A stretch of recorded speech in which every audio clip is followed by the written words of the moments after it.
যুক্তরাষ্ট্রের president Donald ট্রাম্পের স্ত্রী মেলানিয়া ট্রাম্প রাশিয়ার প্রেসিডেন্ট ভ্লাদিমির পুতিনকে একটি ব্যক্তিগত চিঠি পাঠিয়েছেন। শুক্রবার আলাস্কার আঙ্গোরেজে শীর্ষ বৈঠকের সময় প্রেসিডেন্ট ডোনাল্ড ট্রাম্প সরাসরি পুতিনের হাতে সেটি তুলে দেন। ব্যক্তিগত এই চিঠিতে কি লিখেছেন মেলানিয়া তা নিয়ে চলছে আলোচনা। জানা গেছে, মূলত ইউক্রেনের চলমান সংকটের মধ্যে শিশুদের দুর্দশার কথা তুলে ধরে ওই চিঠি লেখেন মেলানিয়া। চিঠির মাধ্যমে তিনি যুদ্ধের ভয়াবহতা ও নিজের উদ্বেগের বিষয়ে পুতিনের মনোযোগ আকর্ষণের চেষ্টা করেন।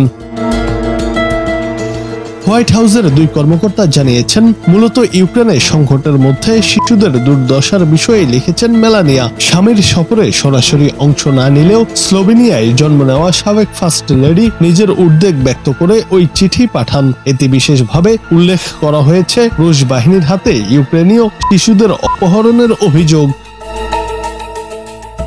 ইউক্রেন সরকারের দাবি, রাশিয়ার সেনারা হাজার হাজার ইউক্রেনীয় শিশুকে পরিবার বা অভিভাবকের অনুমতি ছাড়াই তুলে নিয়ে গেছে, যাদের অনেককে রাশিয়া কিংবা দখলকৃত এলাকায় পাঠানো হয়েছে। মস্কো অবশ্য এসব অভিযোগ অস্বীকার করেছে। তাদের যুক্তি, শিশুদের শুধু নিরাপদ স্থানে সরিয়ে নেওয়া হয়েছে।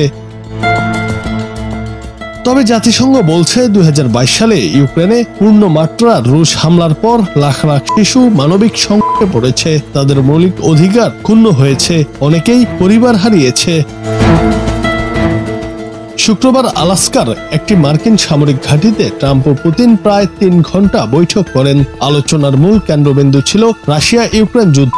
তবে বৈঠকের শেষে কোনো সমাধান ঘোষিত হয়নি। এই পরিস্থিতিতে মেলানিয়ার লেখা চিঠি ঘটনাকে নতুন মাত্রা দিয়েছে। জুনায়েদ আহমেদ, বাংলা টিভি।